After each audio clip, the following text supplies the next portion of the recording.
after COVID, I used to go out on the stage and introduce them. Right, I just do it backstage now, but I used to go out on stage.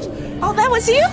I was looking at the musicians like, who's talking? I didn't know who was introducing them. Yeah, that's me on the side, and but I used to go out and introduce them, and I used to start the show off by asking the audience, now who would like to go back to your college days? Okay, you hear, how about who wants to go back to their high school days? And, so that's what the crowd that you have now, and they come out to have a good time and relive the '60s and the '70s with the Temps. So we have discussed putting a girl into the group. Yeah? Yes. How's that discussion going? It was quick. Short-lived. Yeah, it was quick, so because Eddie David and Dennis Edwards, they had their own group, and they had a girl in their group, and she was singing, and all three of them are gone, and she's gone. She passed away from cancer. Also, Josie Short. So, so it could work. It works. You think so? I don't know. I mean, when we think about the Temps and you guys are doing your songs and everything, even though it's not all the original members, it's just something about it where it's not about a girl. And I can't even believe I'm saying that, because I'm like, women should do everything that men should do, but the Temptations are not a group that has a girl in it. No, what they did, and it was different. Yeah, they decided, and they did that on purpose. They decided, we're going to put a girl in the background, because what they did, there was three of them, then they had three background singers. Oh, background singers. Yeah. Okay. I thought you meant like lead, like... No. Oh, no leads. Okay. No leads, no. So let me ask you a little more serious question. Mr. Otis is the last living member of the Temptations. So say, he lives to be 100 years old. What happens on that 101st day if he should so pass away? What happens to the Temptations? Well, I think the Temptations' legacy is going to carry on. I'm sure it's been discussed,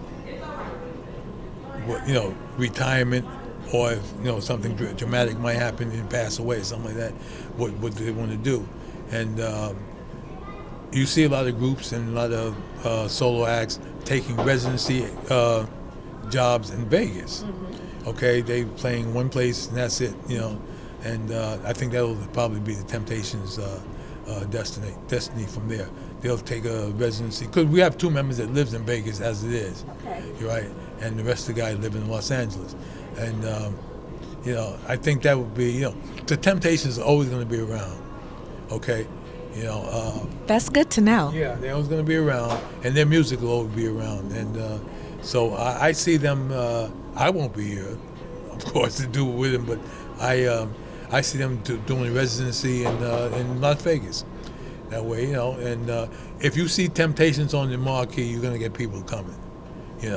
That's true. We had a chance to talk to some of the audience goers tonight, and they were just so literally on cloud nine. I mean, some of them had seen the Temptations perform, several times, and tonight for some was the first time. I was sitting next to a gentleman in the front row, and he had the album Temptations.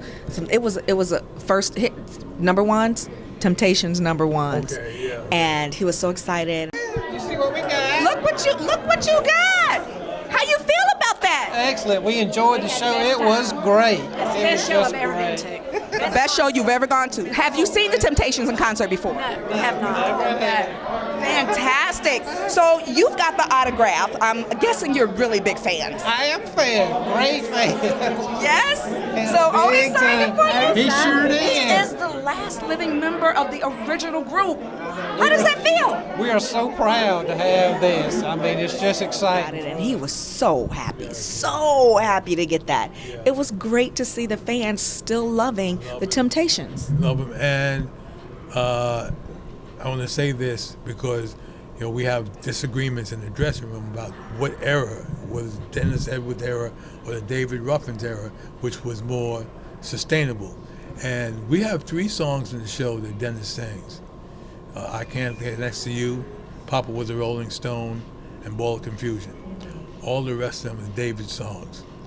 And I know this, okay, that those songs like Cloud Nine and stuff like they don't go well with the audience now. Yeah, it seems like that 64 to 68 era, Since I Lost My Baby, My Girl, I Wish It Would Rain, every song that David sang, it seems to have sustained the time much better than the... That's interesting. Why do you think that is? Well, first of all, Ball of Confusion and Cloud Nine, they have a little double entendre there, So some people think that Cloud Nine is about drugs. It actually is not. It's about a state of mind, okay? But still, people think it's drugs. Ball of Confusion, it hits home today. The words of the song hits home today. A lot of people don't want to hear that. They come out for a good time, so they want to hear that. They want to hear about love, my girls, and so forth. So I know that was my observation, and I've been here almost 22 years, and I've seen that David's song go over better than Dennis's songs. That is really, really interesting. I don't think, of course, I never thought about that. I know that they can't do their entire discography, in one show. But, and for me, I'm always saying Cloud Nine. But now that I know that people think it was about, maybe I'll stop saying that. But you said it's not about that, so No, that's all good. About that. As a matter of fact, when they put the song out, the owner of the company, Mr. Berry Gordy, he thought it was about drugs. That's why he didn't want to put it out. He said that was a bad image for the Temptations, But the person who wrote it, Norman Whitfield, said, no, it's a state of mind, So to me, I think David had more sustainable songs than the Ball of Confusion. Papa was. You have a lot of Caucasians in our audience. If you notice that, we have more Caucasians than African Americans, and they don't know about Papa Was a Rolling Stone. That doesn't register with them. That's so yeah, yeah. It doesn't register. We used to have a medley of Cloud Nine, Psychedelic Shack, and Runaway Child, Running Wild. It's supposed to be 3 big hits, and they had to take them out the show. We wasn't getting any traction. So those songs like that, I don't think they could comprehend what like Papa Was a Rolling Stone. That was somebody whose father was, all over the place gallivanting. I got it. Yeah. So, and Caucasian people don't, that doesn't register with them, So now that we're talking about songs, new project out, 60. I really haven't seen it yet. Okay. To be honest, yeah. I heard the songs, but I haven't seen the actual CD. So you said you've heard it. Is it like the rest of all of the Temptation albums, gonna make history, or what are your thoughts on it? I don't know. This music market is fickle now. First of all, you cannot get a hit record on the Gladys Knight or Diana Ross, anybody who's still Lionel Richie. They don't get hits anymore. The music industry seems to have passed them by. They're into the younger, young rap artists and so forth. And as you saw the Super Bowl, you saw how that. I don't know. You saw the halftime show. I heard about it. So that's a whole different thing, and it just passed it by. So the Temptations are only staying relevant by putting it on a CD right now, and hopefully it does well, but me, I know we put out. I don't think we've had a hit record, really a serious hit record since Stay, and that was in '98. Yeah. But it's okay, because apparently you guys are still packing. Well, your guys are still packing the house. Yes. Playing all those old songs that are way before my time, and possibly way before the time of many of you. Heck, it was way before the time of your newest member. So those songs are really, really still making magic. Yes, and we have to know our audience. Our audience is, like I say, a lot of Caucasians, older, 60, 70 years old, and stuff like that.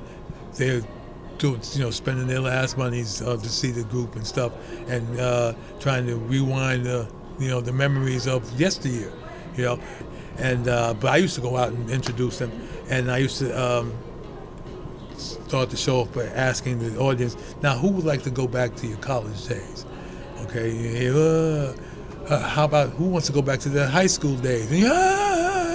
So that's what the crowd that you have now, and they come out to have a good time and relive the '60s and the '70s with the Thames. So. Well, Mr. Billy. Oh, wait, I'm sorry, Billy, because I'm not allowed to call him Mr. You have given us some great stories. You've given us your time. I appreciate you. I appreciate what you do for the fellas. It's amazing. I'm really honored to have had an opportunity to have this conversation with you. I'm glad to do this for you. I like it. Thank you. And when you look and if your jacket comes up missing, just know I didn't take it. It's not coming off. It's gonna stay on my body until I get to my room, so.